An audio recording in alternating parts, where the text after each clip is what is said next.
Forest restoration, a path to recovery and well-being, is the focus of the International Day of Forests as Nigeria makes efforts in securing them. Nigerian Governors Forum condemns attempt on the life of Benin State Governor Samuel Autumn. And Japan International Cooperation Agency JICA renews commitment towards socio-economic development of the country. These and more on Panorama today, reaching live from Abuja. I'm Elizabeth Omori. We'll be right back.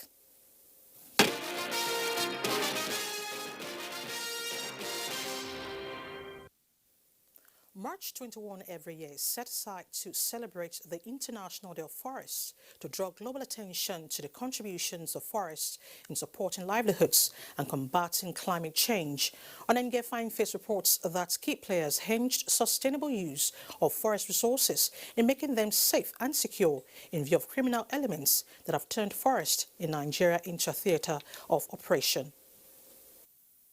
2021 International Day of Forest is commemorated with the understanding that restoring the health of forests and sustainably managing them are crucial to support livelihoods, mitigate climate change, safeguard biodiversity, and reduce the risk of future pandemics. It is my hope that reforestation and projects can be seen as areas of investment, offering jobs and livelihoods at a time when they are needed most, all while protecting against future crises. The theme for this year's celebration, Forest Restoration, a path to recovery and well-being, is said to be of particular relevance as the global community builds the foundation for a sustainable recovery from the economic and social losses of the COVID-19 pandemic. Forest restoration activities create green jobs, generate incomes, improve human health, and increase food security. Rather than serve as sources of livelihood for people, forests in Nigeria are fast becoming haven for insurgents, bandits, and kidnappers. In addition to regulating the exploitation of forest resources, the federal government now contends with making them safe and secure for use. And that's why we find it worrisome that forests in Nigeria have become a safe haven for all sorts of criminal activities. They have become ungoverned space and a place of reign of terror. And this is something we need to take definite steps. There's no national park that undertakes monitoring and patrol activities without involving the Nigerian police force, without involving the Nigerian army. In some cases, we reach out to the Nigerian Air Force for area survey. The 2021 commemoration emphasizes the role forests must play in building a better, healthier and more equitable world as nations across the world recover from the COVID-19 pandemic. In Abuja, on NTA Fine Face, NTA News. And to speak more on the essence of the day, I have with me in the studio Mr. Mohammed Boye, Head Niger Conservation Foundation, Abuja office. Mr. Boye, it's nice to have you on Panorama. Thank you very much, Elizabeth. All right, no doubt the forest provides support for communities. Are forests in Nigeria used in a sustainable manner? Well, first of all, before taking your question, Elizabeth, I must use this opportunity to thank our grandfathers, for living or that have lived sustainably with our forest, ecosystem. But what is really happening, or the situation right now, people, in fact, are not emulating from our grandfathers, simply because you will see the way, we take forest resources. We don't do it in a sustainable, manner. If a person is going to maybe clear a land for farming, he will just, do it anyhow. He will not even leave few stands that can serve, as a shade for him. Vis-a-vis, if we are erecting structures, houses, we don't take trees into cognizance. We clear, the vegetation. And this is not sustainable. And these days, people, they're even going into cutting live trees for the purpose of processing them to make charcoal and then firewood. So you can see the way we are harvesting the forest resources, or our forest is not done in a sustainable way or sustainable manner. Okay. Now, in the past couple of years, the forests have become den of thieves, kidnappers, and all sorts of criminal elements. So what are the options available for these natural spaces to be made secure and safe, especially for those that depend on the forest for their survival? Yeah, I think we have a variety of options. But in my opinion, if we can channel energy and resources into making our surveillance and monitoring system, effective, that will assist in addressing the issue. These days, you can do monitoring right from your office with this, technology and computer age that we are actually in. And then again, we need to engage the local communities. We call them the support zone communities, because in the northern part of Nigeria, any community or each community, they have a system. Apart from the village head or community leader, you have what we call the person in charge of, let's say, forest, Sarkin Baka. You have somebody who is in charge of hunting, agriculture, and what have you. So we can maybe create a situation whereby we tap into the knowledge of these Sarkin Bakas or chief people that are in charge of forest or hunting, and see how we can, address the issue of insecurity in these forest areas. Okay. And vis-a-vis synergy is very, very important.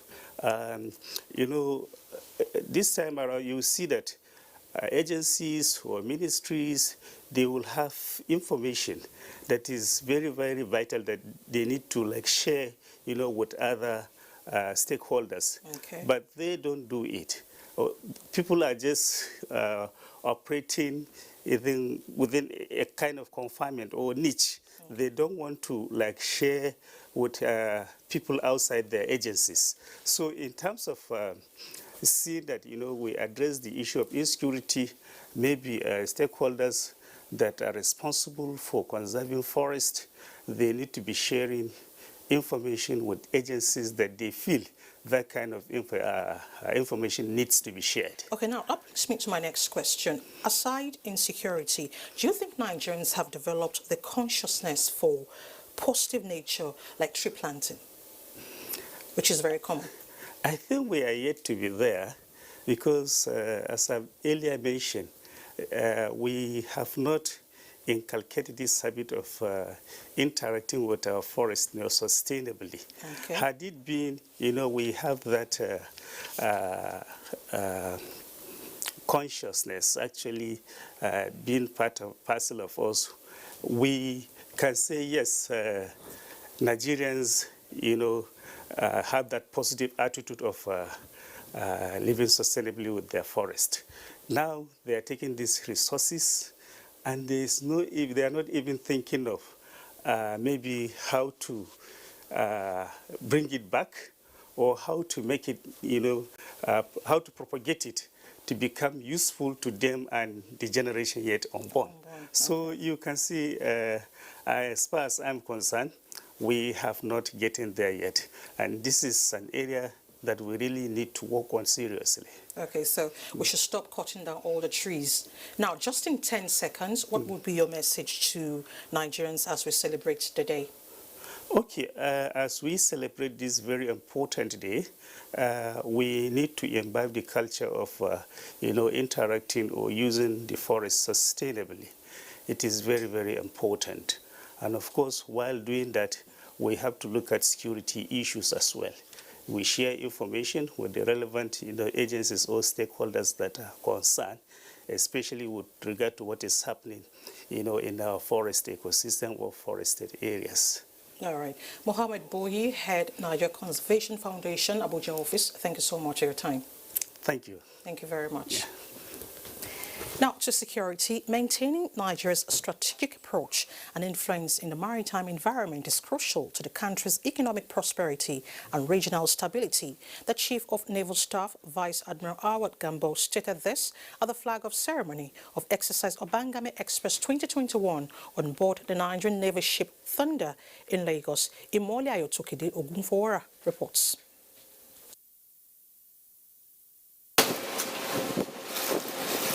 Over the years, the Gulf of Guinea has witnessed several security challenges ranging from terrorism to crude oil and resource theft, piracy, irregular and unregulated fishing, human trafficking, among others. In order to find lasting solutions to these myriad of challenges which pose threats to maritime security, this annual multinational maritime exercise tagged Exercise Obangame Express seeks to improve cooperation among participating nations in order to increase maritime safety and security in the Gulf of Guinea.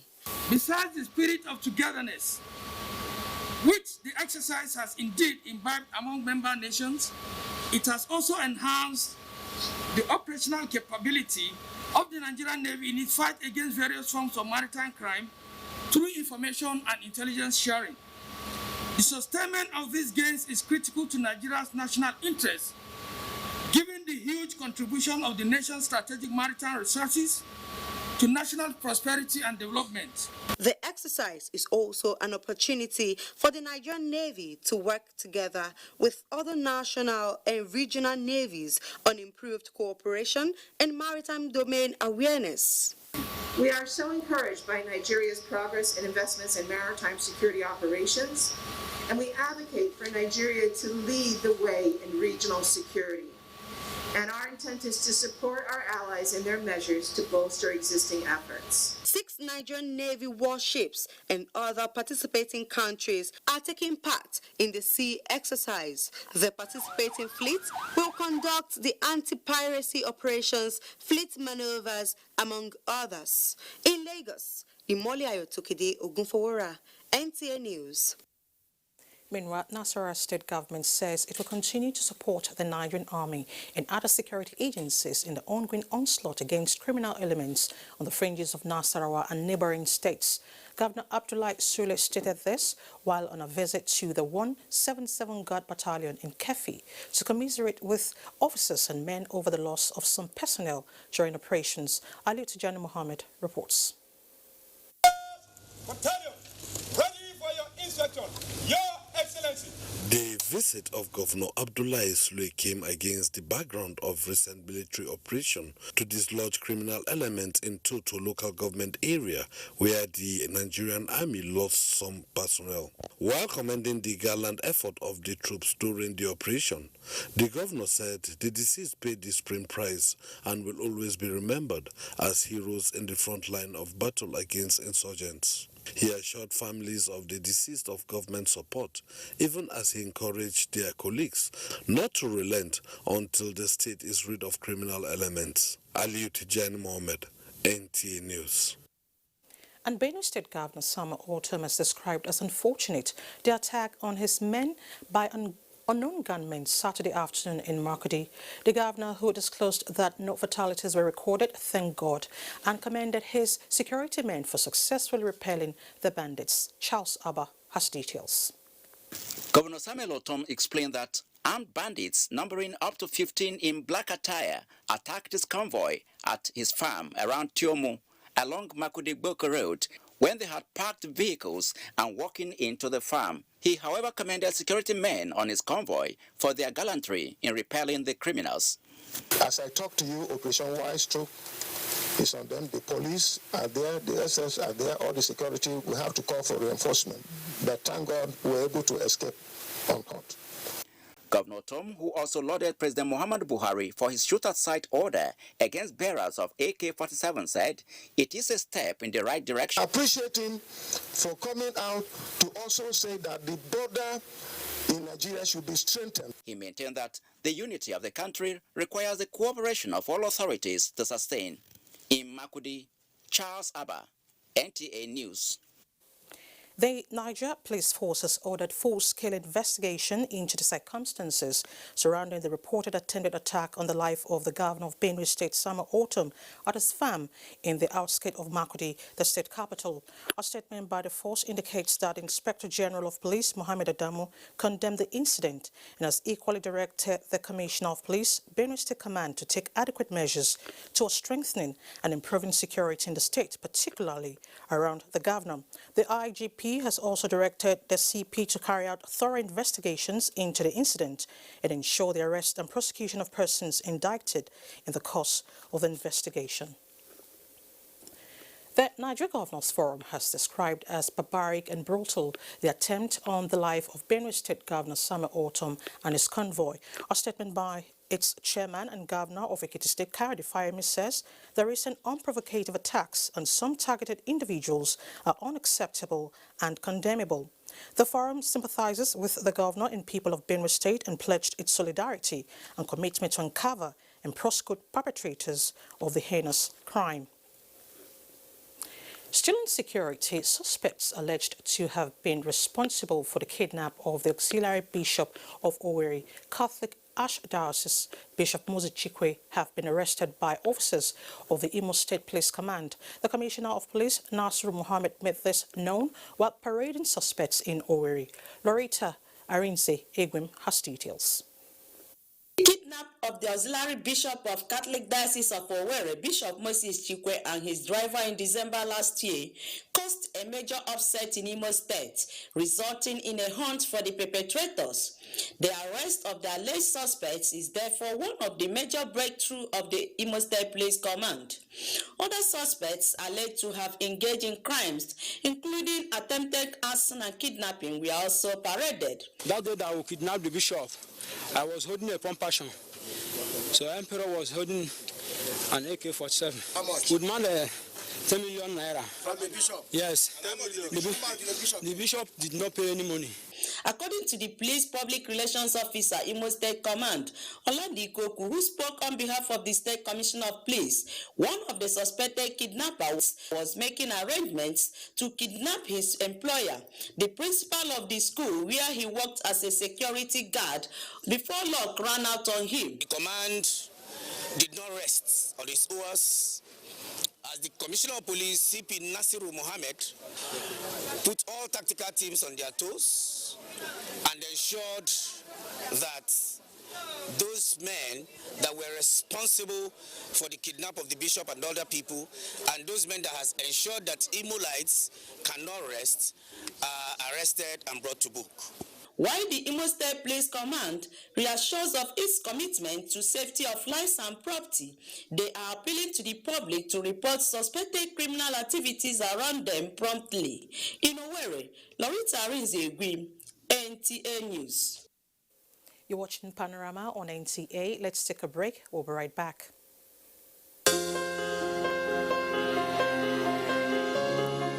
The vaccine offers hope for a safe country free of coronavirus. I urge all state governments, traditional and religious leaders to take the lead in the mobilization effort within their environment and spheres of influence. I similarly urge all eligible Nigerians to present themselves and be vaccinated in accordance with the order of priority already mapped out at the various authorized designated centers only.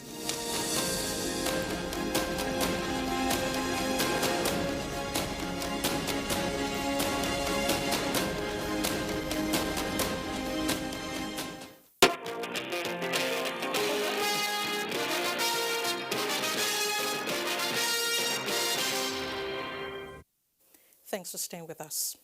The Niger Center for Disease Control has confirmed 112 new cases of COVID-19 in Nigeria. Of the new infections, Lagos has 35, FCT 22, Ondo 17, Kaduna and Ebonyi 9 each, Bauchi 6, Kebbi 4, Delta, Osun and Jigawa 2 each, Borno, Edo, Kano and Nasarawa 1 case each.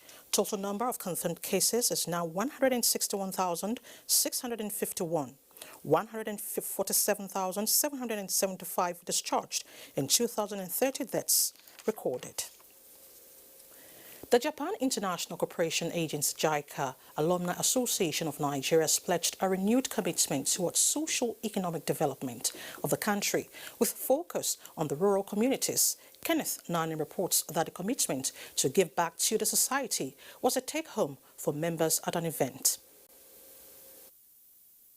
Established in Nigeria in 1977, the Japan International Cooperation Agency has been in partnership with the Nigerian government on human capital development programs. In the 2020 fiscal year, JICA Alumni Association of Nigeria rolled out series of programs for the benefit of Nigerians, especially for the rural dwellers. Though some of the activities were somehow disrupted by COVID-19 pandemic, the association is out to celebrate and evaluate performance as JICA 2020 fiscal year winds down. We had workshops in the agricultural sector, we had workshops in the educational sector, we had workshops in the health sector. If we use any yardstick of measurement, for example, the attendance and the impact, I think we're successful. Teachers have been taken to Japan and they have built their capacity in order to strengthen that mathematics and science education in Nigeria. We are committed to continuing to provide these training opportunities and believe Nigeria could realize its full potential with such kind of cooperation. Aliyu Bello and Obiyo Chukwuma are scholars under the African Business Education Initiative. They could not travel to Japan for their programs due to coronavirus pandemic, but have been participating online. It has indeed been refreshing the sheer amount of literature and research that the Japanese have undertaken on tropical medicine and healthcare policy for developing countries. Other direct beneficiaries of JICA-assisted programs who shared their experiences commended the mutual cooperation and efforts of both countries towards industrial and manpower development. We come together to encourage development, cultural ties, technology. And being a health-oriented person, if you had to work in their hospital, you must speak Japanese. The JICA 2020 fiscal year is expected to end on the 31st of this month.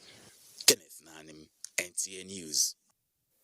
For some sporting stories, Adenike Kenam is our guide on sports updates.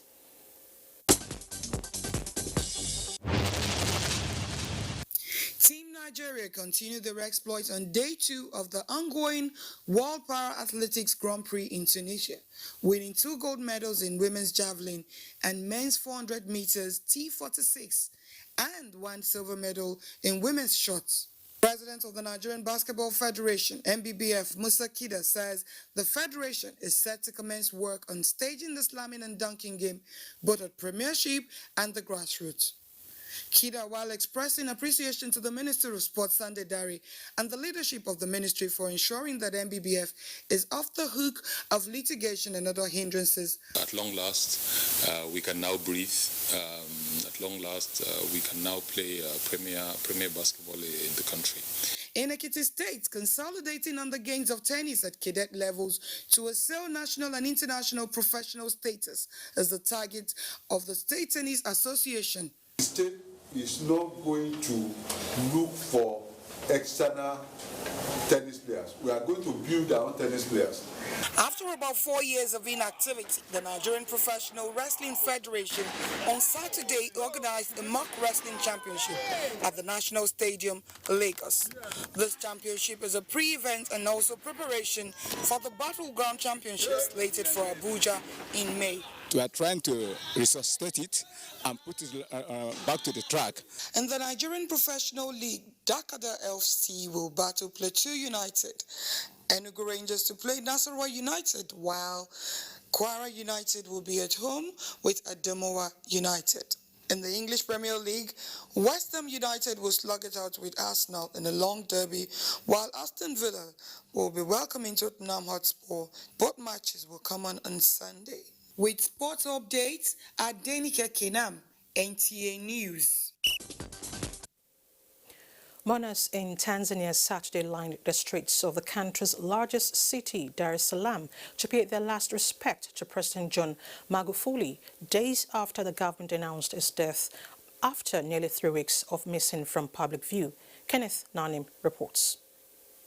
Tanzanians wept and threw flower petals at the coffin, towed on a gun carriage by a military vehicle wrapped in the Tanzanian flag, was transferred from a church to Uhuru Stadium, where religious leaders recited prayers at a service attended by top officials and supporters of the late President Magufuli. Reports say people regarded the late Tanzanian President John Magufuli, who died Wednesday at the age of 61, as a straightforward and unpredictable person, but also a skillful politician who branded himself as a man of action. Vice President Samia Hassan announced his death to the nation, saying Magufuli had succumbed to heart disease at Menzana Hospital in Dar es Salaam. Born in 1959 to a peasant farmer, Magufuli entered politics in 1995 when he was elected to parliament. As Public Works Minister, a post he served in from 2000 to 2005 and 2010 to 2015. He built roads, railways, and other infrastructure, resulting in his being nicknamed the bulldozer. He became president in 2015 and won election for a second term, a position he held until his death. His handling of coronavirus pandemic over the past year was widely criticized. He had urged Tanzanians to put their faith in home remedies and dismissed vaccines and lockdown measures to prevent the spread of the virus as a Western conspiracy. And that report ends Panorama today. Thank you so much for being a part of it. Don't forget to connect with us at the NTA. Stand against rape and rapists. Good afternoon.